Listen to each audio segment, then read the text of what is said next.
Olá, pessoal! É um prazer imenso e uma honra ter vocês aqui comigo mais uma vez para a nossa segunda aula.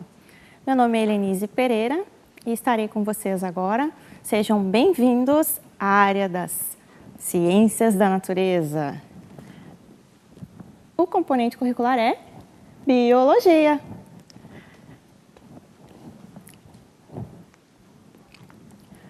Bom, nós vamos relembrar a aula anterior. Na aula anterior, nós vimos os 5 reinos dos seres vivos. Nós vimos também algumas classificações das células, né, basicamente, quanto ao seu número e também se ela é eucarionte ou procarionte. Aqui eu trouxe um dos slides da aula anterior, onde nós podemos ver de forma bem completa, né, os 5 reinos dos seres vivos. Aqui nós podemos ver o reino Monera, né, na base ali, reino protista, reino fungi, reino plante e o reino animalia, certo? Dando uma relembradinha. E hoje, né, como não pode passar em branco, eu sempre trago uns amiguinhos, eu sempre vou procurar trazer algumas coisas diferentes para que a gente possa visualizar e tentar interpretar melhor. Como eu não posso trazer, não consegui trazer um microscópio, algo para a gente fazer algo mais, mais real, né, para vocês darem uma olhada, até porque a gente não tem muito tempo hábil por ser um intensivão. Eu trouxe uma representação do reino Monera e também do reino fungi. Vem comigo. Olha só. Essas são representações, tá, que eu construí dos tipos de bactérias. E aqui, um representante do reino fungi. Vamos começar pelas bactérias do reino Monera. Aqui nós temos vários tipos. Esses daqui são estafilococos, vibriões, bacilos, espirilos, streptococos, diplococos. E aqui, distantezinho, solitário, são os cocos, tá? Tem outros tipos de bactérias. Aqui são alguns só para exemplificar, tá, pessoal? Trazer uma representação mais visual aí para vocês. Os vibriões aqui, tá? E aqui, que eu amo, né, esse reino, que é o reino fungi. São fungos saprófitos, que eles atuam na decomposição da matéria orgânica. Aqui está bem bonito, ó, esse fungo. Vocês podem observar que ele já está numa fase, as estruturas de reprodução dele já estão bem visíveis. Essa parte que aparece é uma estrutura de reprodução. Depois tem a parte que não aparece, que geralmente ela está no substrato, né, do elemento. Que são chamados de micélios. Sabe quando a gente vai comer um pão, um cacetinho, e está embolorado? Aí, o bolo, geralmente algumas pessoas, né, elas tiram a partezinha embolorada e comem o restante. Ai, aquele bolo estava tão gostoso, aquele pão estava tão gostoso, ai, eu não vou colocar fora, eu vou só tirar essa parte. A pessoa vai estar ingerindo os micélios. Porque quando chega a aparecer a estrutura reprodutiva do fungo, é porque a substância ali, o pão, o bolo, ela já vai estar cheia, repleta de micélios, tá? Então, quando chega a aparecer, porque o pão, o bolo, o outro alimento, né, ele já está cheinho de micélio. Então, a pessoa vai estar ingerindo micélio, tá? Se você não quiser estar ingerindo ali o fungo, os micélios, não comam, tá? Pode dar problema, tá? Olha que lindo. Certo, gente? Parece uns cabelinhos, né? Mas não, isso aqui ela vai ser dispersa e vai gerar novos fungos. Bom, os fungos, eles estão em todos os ambientes, né? Estão no nosso corpo, nós respiramos, nós ingerimos fungos no nosso cotidiano. Não tem como fugir dos fungos, eles são magníficos. Não posso nem falar muito, né? Sou suspeita.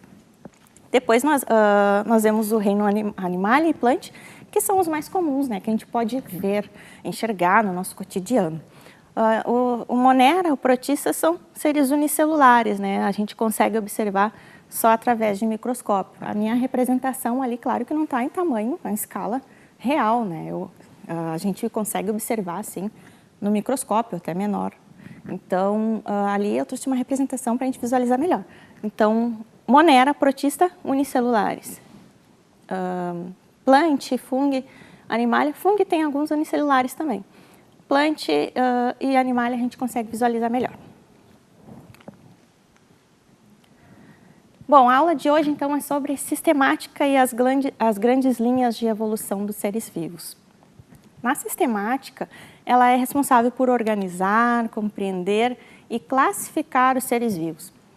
Eu costumo dizer que a sistemática é como se fosse umas gavetinhas, né? Uma gavetinha que a gente coloca para se organizar melhor em casa.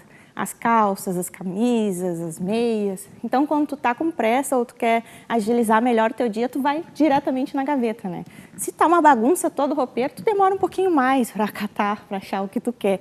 A sistemática, ela vai organizar, então, para poder classificar melhor os seres vivos, porque a diversidade é muito grande, né? Depois nós temos a taxonomia. A taxonomia é uma ciência que classifica os seres vivos de acordo com características fisiológicas, evolutivas, anatômicas e ecológicas.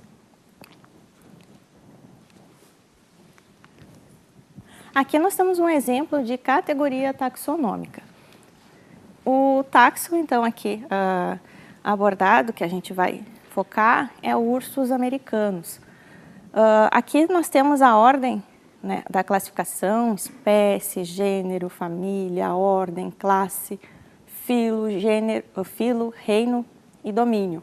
Vocês vão ver que ele, do domínio para cá, ele vai afunilando, né? Aqui são mais animais e mais seres, né? Que ele, de acordo com as características que vão sendo mais individualizadas, vai diminuindo o tamanho do grupo. Para vocês verem que aqui, no gênero, ó, só ficou os ursos do gênero ursus, ó, o urso negro, urso polar, urso marrom, pardo, né? E aqui ficou a característica só do ursus americanos, urso negro. Tá? Ó, vai diminuindo a variabilidade de acordo que diminui a ordem ali da classificação, diminui a classificação. Aqui nós temos o domínio Eucária, o reino Animalia, filo Chordata, a classe Mammalia, ordem Carnívora, família Ursidae, gênero Ursus e a espécie Ursus americanos.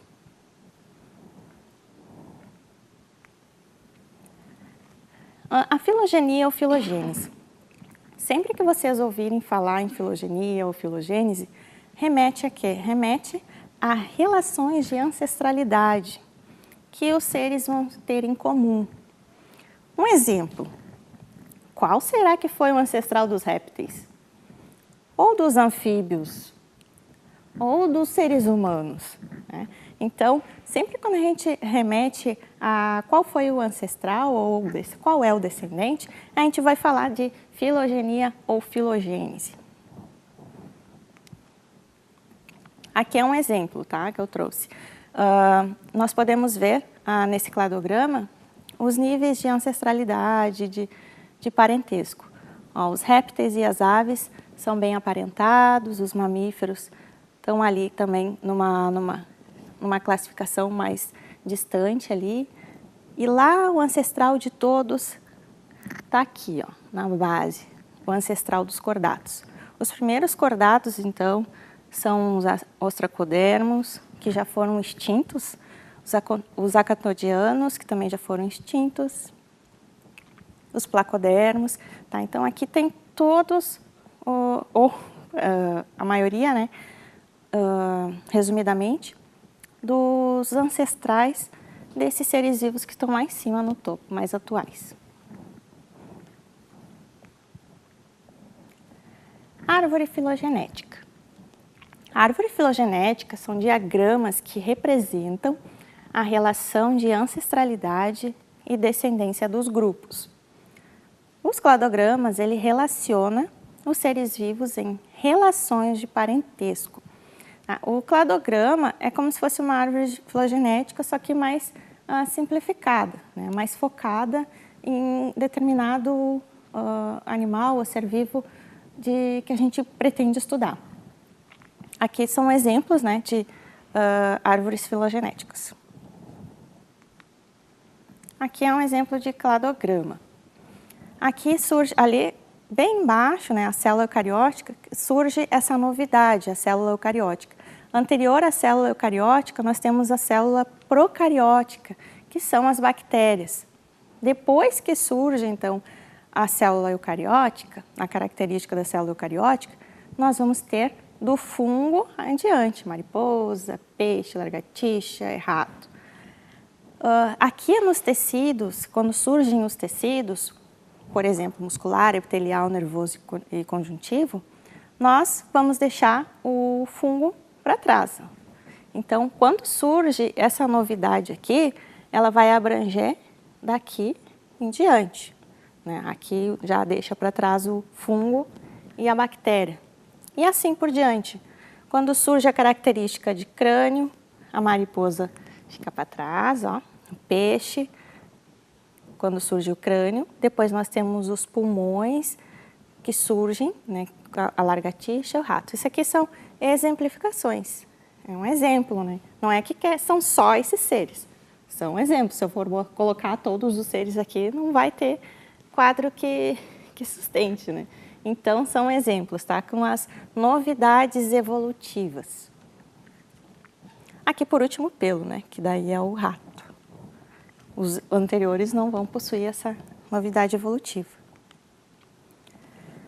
Aqui nós temos exemplo, né, de um cladograma do coronavírus, que faz parte, né? A família do coronavírus é o Coronaviridae.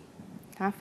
O coronavírus faz parte de uma família maior, ó, onde temos o gênero Alpha coronavírus, que inclui a espécie, né, essas espécies aqui, CC-CoV, F-CoV, onde eles vão trazer doenças em animais, tá, que é a gastroenterite e a peritonite infecciosa felina. Depois nós temos o outro gênero, que é o beta-coronavírus, desculpa, que incluem as espécies SARS-CoV-2, SARS-CoV e MERS-CoV. A COVID, a doença, né, COVID-19, ela está relacionada, então, aí nessa família, gênero e espécie. O gênero alfa coronavírus, eles não são transmissíveis aos humanos. O gênero beta coronavírus, eles são ao contrário, eles não são transmissíveis aos outros animais, tá? Eles são transmissíveis aos humanos. E assim vice-versa, o alfa coronavírus. Uma dessas espécies, ela foi identificada por uma cientista lá na década de 60 já, né, gente? Então, não é de hoje que esses vírus eles estão aí no nosso ambiente e infectando. E já é de um tempo. Hoje em dia que ele tem ganhado os holofotes por causa da pandemia, né? Mas não é de hoje aí, gente, esse o coronavírus, tá? Bom, para descontrair um pouquinho, né? Nós vamos ver aqui, eu vou fazer umas perguntas para vocês, tá? Eu dei uma resumida, uma baita resumida para vocês, tá? Vamos ver se vocês, com essa resumida que eu dei, vão conseguir responder essas perguntinhas para mim, tá? Como esses taxos, eles são aparentados? Como essas espécies aí que eu vou mostrar para vocês são aparentadas? Qual taxon é mais estreitamente aparentado aos crocodilos? O que vocês acham? Lagarto? Ave? Morcego? Pergunta aí para a mãe, pergunta aí para o tio, pergunta aí. O que vocês responderam? Vamos ver a resposta. Aves. Quem respondeu lagarto e morcego Não, gente, são as aves. Por quê? Por causa de evidências nas proteínas e nos fósseis, tá? Que vão deixar eles mais aparentados aos crocodilos, as aves aos crocodilos. Qual táxon é mais estritamente aparentado às orcas? O que vocês acham? Hipopótamo, morsa ou tubarão? Responderam? Vamos ver a resposta. O hipopótamo. Acertaram? Por causa do DNA e dos fósseis, evidências de DNA e fósseis. Qual táxon é mais estreitamente aparentado aos mustelídeos? Diabo da Tasmânia, rinoceronte ou morsa? A morsa. Por quê? Porque eles são carnívoros placentários, né? São mais estreitamente aí aparentados com o ancestral comum. Qual táxon é mais estreitamente aparentado aos rinocerontes? A morsa, o hipopótamo ou a zebra? O que vocês acham? Vamos ver a resposta. A zebra. Esse é mais tranquilo, né? Também por ordem lá já foi a morsa, foi o hipopótamo, sobrou a zebra, né? Porque eles são ungulados com dedos ímpares. Bom, eu trouxe essa imagem para vocês. Por quê? Né? Porque geralmente a gente vê essa imagem, essa representação da evolução do ser humano. Né? Mas essa é uma imagem, na biologia, é uma imagem equivocada. Né? Na evolução, ela é uma imagem equivocada.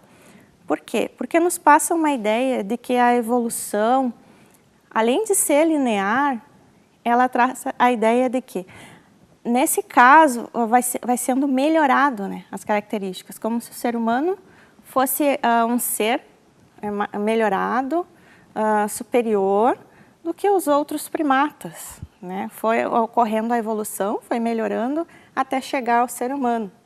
Na verdade, sim, gente, a evolução, ela não quer dizer melhoramento, ela quer dizer mudança.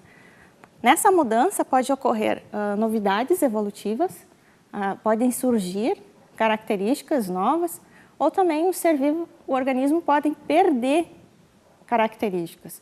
Né? Se ele tiver sucesso naquele ambiente, né? Se ele se adaptar àquele ambiente, se a perda das características, elas venham ter sucesso naquele ambiente, vai ficar perdido, ela vai se reproduzir, vai continuar enviando essa característica, que é a perda, né, para os descendentes e vai passando. Está tendo sucesso no ambiente, então a característica vai ficando, vai passando para os descendentes. Então, essa imagem, ela também é um pouco perigosa, assim, que pode levar a gente a pensar que os seres humanos são melhores, né? É a melhor espécie de seres vivos, é superior. Isso também pode nos levar a pensar que nós podemos utilizar, né, da natureza de forma, extrair recursos naturais, utilizar da natureza de forma nada sustentável. Né? Extrair, aí, ter o poder, né, de dominar, de tudo isso, né, gente? Então, vou me abster aqui um pouquinho mais, senão vou continuar falando.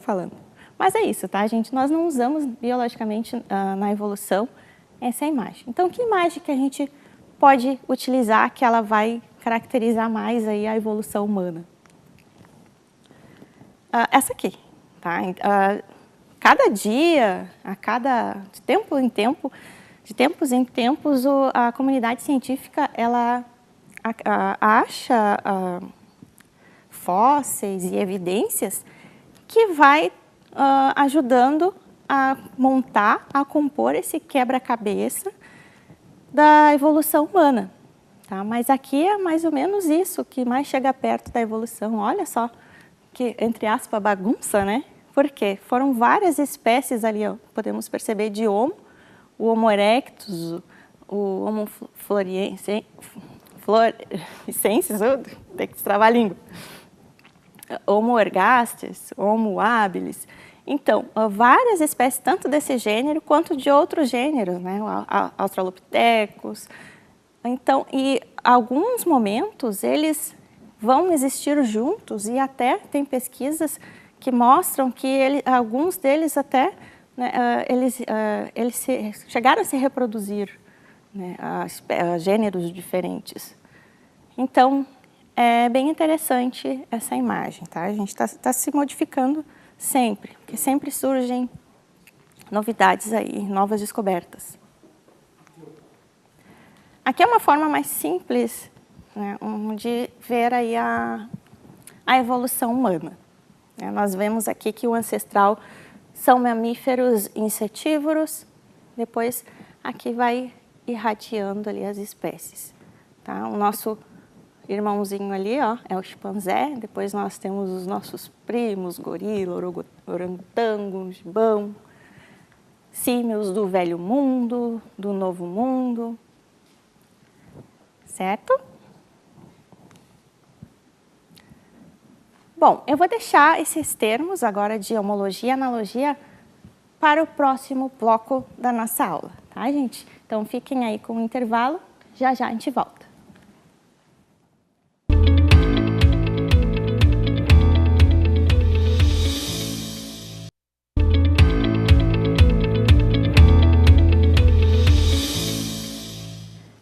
Olá, pessoal, voltamos no intervalo. Continuando, então, com a nossa aula, homologia e analogia. O que seria a homologia? Homologia, nós temos um exemplo aqui. Vou explicar para vocês através do exemplo. Asa de morcego e asa de ave, de uma ave. Ave qualquer. A asa de morcego e a asa da ave, elas têm a mesma origem embrionária, tá? Então, isso é uma homologia, tendo a mesma origem embrionária, o mesmo local lá na origem embrionária. Ela pode ser, ela pode fazer uma determinada função, a mesma função, ou funções diferentes. Nesse caso, são funções iguais, né? Que serve, a função dela é auxiliar no voo, a asa de morcego e a asa de ave. Mas também pode ter funções diferentes. Já na analogia, o local lá da origem embrionária é diferente. São diferentes os locais. Então, então ela vai ter a mesma função, né, que é o voo. Então, a asa de inseto é análoga à asa de morcego e é análoga à asa de ave, certo? Porque tem origem embrionária diferente. Na irradiação adaptativa, é quando várias espécies surgem de uma espécie em locais diferentes, né? E como esses locais são diferentes, a pressão evolutiva vai ser diferente. Esses animais, nesse caso, né, os seres vivos, eles vão ter características diferentes também, né? Aqui nós vemos várias características morfológicas diferentes, mas o ancestral aí tem o mesmo ancestral em comum, que nesse caso é o rato. Então, isso é uma irradiação adaptativa. Na evolução convergente, é mais ou menos o inverso. Nós vemos aqui 3 espécies, né, que são bem parecidas. A gente pode dizer, até olhando de longe, assim, passando o olho, que são bem aparentados, né? Mas não, são bem semelhantes, mas eles não têm a mesma linha evolutiva, né? O golfinho, por exemplo, ali, a primeira imagem, é um mamífero. Depois nós temos o ictiosauro, que ele é um réptil fóssil, né? Não existe mais. Depois nós temos o tubarão, né? Que é um peixe cartilaginoso. Então, as linhas evolutivas dessas 3 espécies são diferentes, por mais que eles sejam parecidos. Então, isso seria uma evolução convergente. Bom, agora nós vamos para as questões que caíram no Enem. Em 1861, foi anunciada a existência de um fóssil, denominado Archaeopteryx, que revolucionou o debate acerca da evolução dos animais. Tratava-se de um dinossauro que possuía penas em seu corpo. A partir dessa descoberta, a árvore filogenética dos animais acabou sofrendo transformações quanto ao ancestral direto das aves. Nessa nova árvore filogenética, de qual grupo as aves se originaram? A. Peixes ósseos. B. Répteis. C. Mamíferos. D. Peixes cartilaginosos. Ou E. Anfíbios.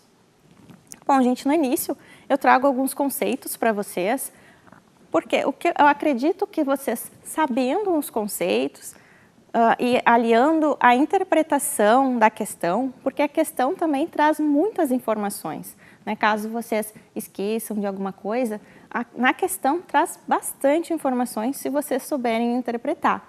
Então, aliando essas informações que a questão traz, e mais sabendo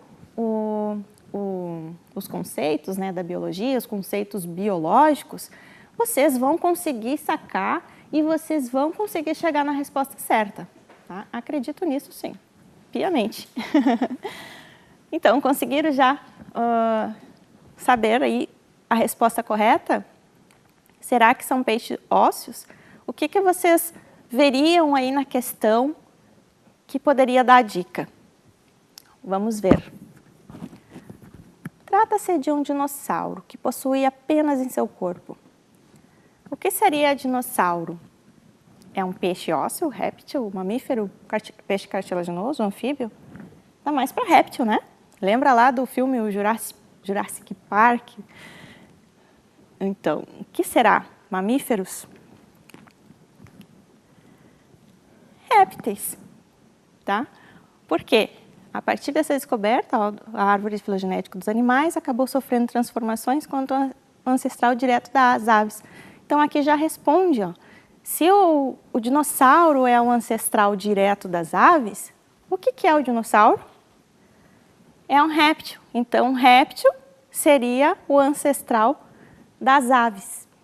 Certo, gente? Nem vou olhar as outras, né, porque aí já está escancarado, né, no enunciado. E aqui eu coloquei um desenho, né, do Archaeopteryx. Olha que lindo. É uma mistura aí de réptil com ave, é coisa mais linda, né? Olha só. Bem misturado. A próxima questão, tá? A imagem representa o processo de evolução das plantas e algumas de suas estruturas. Para o sucesso desse processo, a partir de um ancestral simples, os diferentes grupos vegetais desenvolveram estruturas adaptativas que lhes permitiram sobreviver em diferentes ambientes. Tá? Então, aqui nós temos um cladograma, onde lá o mais ancestral é a alga verde. Depois, nós temos as briófitas, pteridófitas, gimnospermas e angiospermas. Tá? Lembrando, aqui é uma ordem evolutiva, as briófitas elas não vão possuir ainda vasos condutores. Quando surgem os vasos condutores, então a planta pode crescer mais, desenvolver mais. Aí nós vemos as pteridófitas. Depois, né, surgem as sementes aladas, os grãos de pólen lá, nas gimnospermas e angiospermas no final lá, mais atuais. Depois que nós vemos esse cladograma, a pergunta é: qual das estruturas adaptativas apresentadas contribuiu para uma maior diversidade genética? A. As sementes aladas, que favorecem a dispersão aérea. B. os arquegônios que protegem o embrião multicelular, os grãos de pólen que garantem a polinização cruzada, D, os frutos que promovem uma maior eficiência reprodutiva, ou letra E, os vasos condutores que possibilitam o transporte de seiva bruta. Algumas questões aqui afirmativas, elas estão certas, mas não tá respondendo a questão, tá? Vocês têm que cuidar muito isso, que às vezes a gente, né, em geral, as pessoas não leem, estão ali na corrida e não lê direito a pergunta. E a questão afirmativa, ela não está errada, mas no contexto do enunciado e da pergunta, não é o que a questão quer que resolva. Tá? Então, aqui a pergunta é, qual é a estrutura, qual é a novidade evolutiva que ela vai contribuir para uma maior diversidade genética, né? O que vocês acham lendo essas questões? O que vocês estão pensando aí até então? Deixa eu dar um tempinho para vocês. Bom, as sementes aladas, sim, elas vão favorecer a dispersão aérea, mas ela não tem relação direta com a diversidade genética, tá, pessoal? Os arquegônios, eles são estruturas reprodutivas femininas, protegem o embrião, mas também não vem ao caso de contribuir para uma maior diversidade genética. Os grãos de pólen que garantem a polinização cruzada. Sim, gente, os grãos de pólen e os protagonistas também, né, dessa dispersão, que vão garantir essa polinização cruzada, são os insetos, né? Em especial as abelhas, né? A maioria dos insetos eles vão polinizar. E as abelhas também, né? A importância delas para a diversidade genética aí das plantas. Vamos ver as outras duas, né? Os frutos que promovem uma maior eficiência reprodutiva, também descartamos. Os vasos condutores que possibilitam o transporte da seiva bruta. Sim, os vasos condutores eles vão possibilitar o transporte de seiva bruta e até como eu disse anteriormente, ele vai auxiliar ali a planta a se desenvolver mais, né? Mas não vem ao caso da questão. Então, a resposta certa é a letra C. Tá? Então, essa imagem aqui é bem bonita também. Ó, nós vemos a abelha cheia de pólen, polinizando.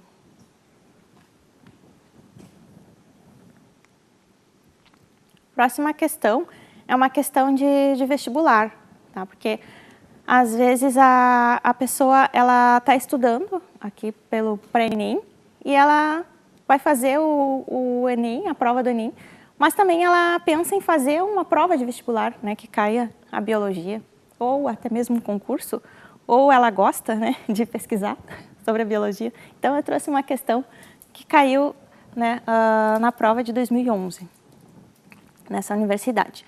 Observe a árvore filogenética adiante. Então, nós vemos aqui, né, a bactéria, depois o protozoário, peixe, baleia, pássaro, estrela do mar, ostra e coral. Pergunta a questão. Espera-se encontrar maior semelhança entre os genes de baleia e pássaro? B. Bactéria e protozoário? C. Estrela do mar e ostra? D. Ostra e coral. Então, como é que eu posso pensar essa questão? Como diz aqui maior semelhança? Quando nós falamos em maior semelhança, a gente pode pensar também que é o ancestral comum mais recente, né? Que compartilha do mesmo ancestral comum. Qual desses que compartilham do ancestral comum, que são ali, estão irmãozinhos ali? A baleia e o pássaro, a bactéria e o protozoário. Ó, vemos aqui que nós temos um ancestral aqui e um ancestral aqui. Ó, já é mais distante. Aqui na baleia e o pássaro é um ancestral. em comum? A estrela do mar, nós temos um ancestral aqui, e a ostra, nós temos um ancestral aqui, também um pouquinho mais distante. A ostra e o coral, a ostra aqui e o coral aqui, também um pouquinho mais distante. Então, qual é a maior semelhança, o ancestral mais recente? É esses aqui, né, que são bem pertinhos, ó. A baleia e o pássaro. Gente, a baleia e o pássaro são mais aparentados? São tão diferentes? Sim, gente. A baleia e o pássaro, ele tem um ancestral em comum aqui, ó. Tá compartilhado, certo? Então, a resposta é baleia e pássaro. Próxima questão. Acredita-se que os olhos evoluíram de órgãos sensores de luz para versões que formam imagens. O olho humano atua como uma câmera, coletando, focando e convertendo a luz em sinal elétrico, que é traduzido em imagens pelo cérebro. Mas em vez de um filme fotográfico, é uma retina que detecta e processa os sinais, utilizando células especializadas. Moluscos, cefalópodes, como as lulas, possuem olhos semelhantes aos dos humanos, apesar da distância filogenética. Tá?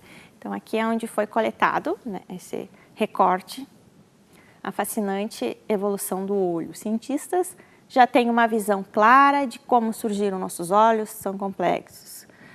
Scientific American Brasil, nessa edição e nesse ano aí, agosto de 2011. A pergunta é: a comparação dos olhos mencionada apresenta que tipo de evolução? Uma evolução. Evolução é bom, né? Uma evolução aleatória, uma evolução homóloga, uma evolução divergente, uma evolução progressiva ou uma evolução convergente. Eu vou dar uma dica para vocês. Tá num slide anterior que eu já falei. A comparação dos olhos mencionada representa que tipo de evolução? Para ajudar vocês a pensar. Lá no enunciado, ele já está me dizendo que o ser humano e o molusco possuem, eles são bem distantes. Na árvore filogenética, eles estão bem distantes. Então, eles não têm um ancestral comum. Então, isso já é meio caminho andado, se vocês conseguirem pegar essa ideia. O que mais que eu posso usar para me ajudar com a resposta? Diz ali que os olhos são semelhantes aos dos humanos. Ó, é a mesma função, né?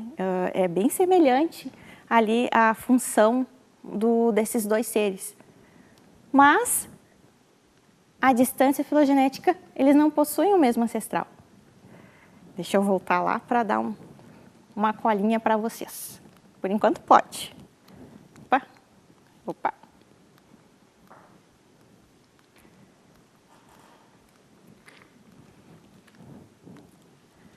Lembra desse slide? Ó, bem parecidos. No caso lá do olho, o olho do cefalópode. Vamos colocar assim a lula. Olhando o olho da lula e olhando o olho de um ser humano. Tem gente que vai dizer que é o mesmo olho, é muito semelhante. Mas eles são distantíssimos lá na árvore filogenética. Então, o que isso quer dizer? Que é uma evolução convergente. Tá? A gente viu? Por isso que é importante vocês saberem, né, terem na cabecinha de vocês os conceitos biológicos. Que daí lá na questão é só ir associando o conceito com o que a questão está pedindo. Então, a resposta é evolução convergente, certo? Bom, como nós estamos nesse ano fazendo as aulas do Pré-ENEM, um intensivão, é bem mais resumido, pessoal, as aulas. Se vocês quiserem mais informações, aprenderem mais, nas aulas, nos programas do ano anterior, tem bem explicadinho lá na TV Seduc, no YouTube, canal do YouTube. Se vocês quiserem se aprofundar mais nessas questões, vocês podem também entrar em contato comigo através das redes sociais, né? Curta, compartilhe, vamos nos ajudar a compartilhar o conhecimento, que é algo tão importante, principalmente nos dias atuais. Aí eu trago essa frase do grande e amado Nelson Mandela: a educação é a arma mais poderosa para mudar o mundo. Eu acredito nisso e estamos aqui para fazer a nossa parte, né, gente? Lembrando que agradeço a participação de vocês para mais essa aula e até a próxima. Beijão!